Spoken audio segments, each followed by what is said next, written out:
January night in New York turned out to be surprisingly quiet. In the distance, the wind howled faintly, colliding with the concrete walls of the city's skyscrapers, but there was a strange, oppressive silence on the street outside our house. I returned home late, after another shift at the office, where I was stuck longer than I expected. When I opened the door, there was an unusual silence in the apartment. Usually Emily would meet me at the door, smiling, or at least glimpse out of the kitchen.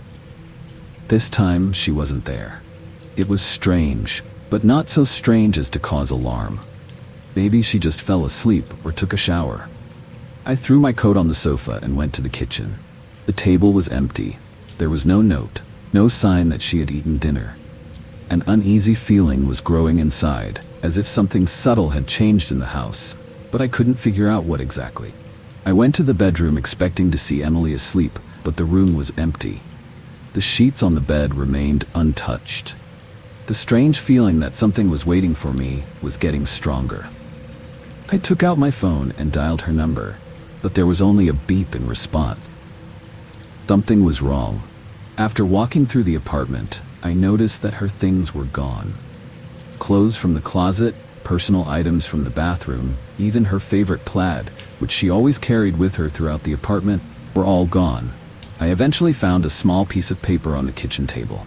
There was only one word written on it in a hurry: "I'm sorry." The world around me seemed to collapse. I tried to figure out what was going on. We didn't fight, everything was fine, or so it seemed to me.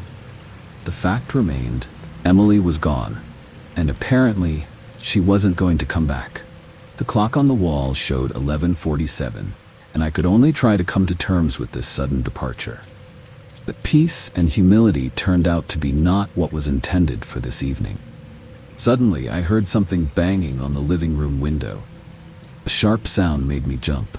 I went to the window, but there was no one there, only the dense darkness of the street. A strange feeling of anxiety crept into my soul again. Deciding that it was just a sound from the street, I tried to relax and sat down on the sofa, but then the door to the apartment suddenly opened. When the door to the apartment opened, I instantly tensed up. I locked the front door, and no one but Emily should have a spare key. My hand automatically reached for the phone on the table, but I stopped when I saw who came in. It was Tom, one of my closest friends. He looked unnaturally calm, as if he didn't care about what had just happened. We had been friends for many years, and I knew that he had dated Emily before me, but they broke up long before we started dating. Why is he here, and how did he get into the apartment? Tom? I choked out, trying to hide my growing anxiety. What are you doing here? He looked at me, his eyes filled with a strange, icy determination. I came to talk. His voice was even, but there was a dangerous note in it. To talk?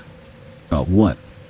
I could feel the panic building inside me. He took a step forward, and I noticed that his hand was tightly clutching something in his pocket.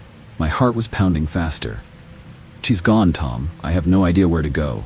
But you know about it, right? I tried to hold on, but fear was starting to cloud my thoughts. He did not answer, but only slowly came closer.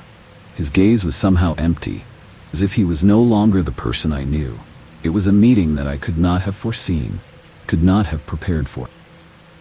You don't understand anything, Tom finally said. Even when she was with you, she was thinking about me. Couldn't take it anymore.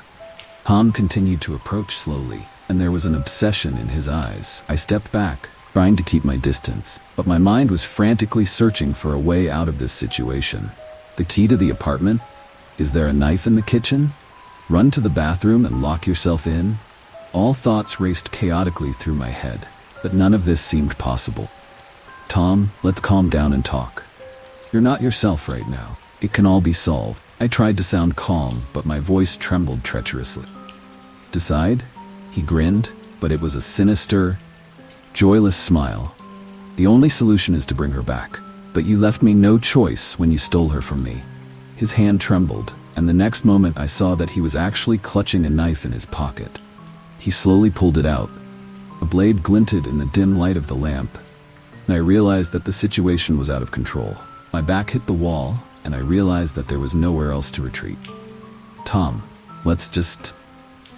I tried to take a step to the side to somehow break out of the corner, but he abruptly moved forward, closing the distance. His eyes were blazing with something that made my heart pound even harder. "You don't understand," he hissed through his teeth, his voice like the roar of an animal cornered. "You took her, and I lost everything. You just don't understand." He took a step forward, and I reflexively raised my hands, trying to push him away. But his movement was quick and precise. The blade of the knife flashed in the dim light, and I felt a sharp pain pierce my shoulder. The world around me slowed down, and I heard my own scream, breaking the silence of the night. "You don't understand anything." Tom swung again, this time aiming for the chest, but at the last moment I managed to grab his arm, aiming the blow slightly to the side. The blade almost grazed my heart, and I felt a hellish pain pierce my side. Will you kill me?" I croaked, gasping in pain and horror. Tom stopped. His gaze became a little clearer for a moment, but then the cold determination appeared in his eyes again. "This is the only way to fix it." His voice was full of determination. "Then everything will return to its place." Tom stood in front of me, his eyes glittering with madness, and he held a knife tightly in his hand. The blood flowing from the wounds on my body felt hot and sticky, but the cold penetrating me from the inside was stronger. I knew that if I didn't do something right now, I wouldn't survive. "Tom, you know this isn't going to bring her back," I said, struggling to stay on my feet. "She didn't leave because of me. It was her choice, and there's nothing either of us can do about it." He froze. His breathing became erratic, as if he hesitated for a moment. But then his face contorted with anger, and he stepped forward again. There was only one thing left for me: to defend myself at all costs. I blindly reached back with my hand, trying to find something with which I could fight back. My fingers found something hard on the table, a bottle of wine that was left over from our last dinner with Emily. Without thinking, I grabbed it and slammed it into his hand, knocking out the knife.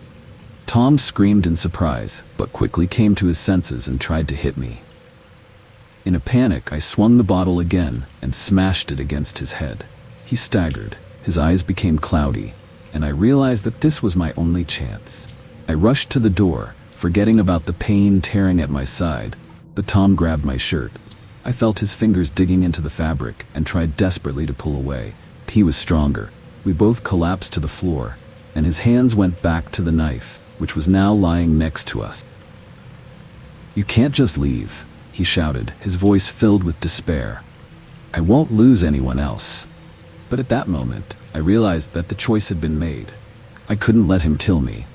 Summoning all my strength, I grabbed the knife first, and clutching it in my hands, plunged the blade into his side. Tom froze, his eyes widened in pain and surprise, and he jumped back, not believing that this had happened. "You," he croaked, trying to say something, but the words stuck in his throat. He let go of me and collapsed to the floor, clutching at the wound.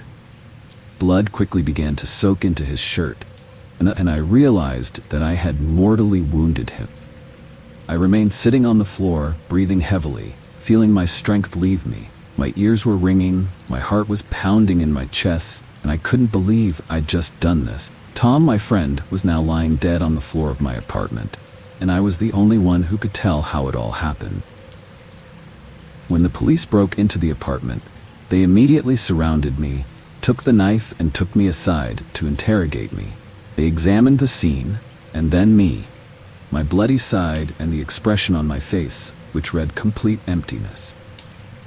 I knew that I was going to have a long conversation with the police, long days when I would have to explain how everything turned from an ordinary evening into this nightmare. I no longer knew who Tom was at the end of his journey, and who I would become after that. Now there's only emptiness and pain to live with.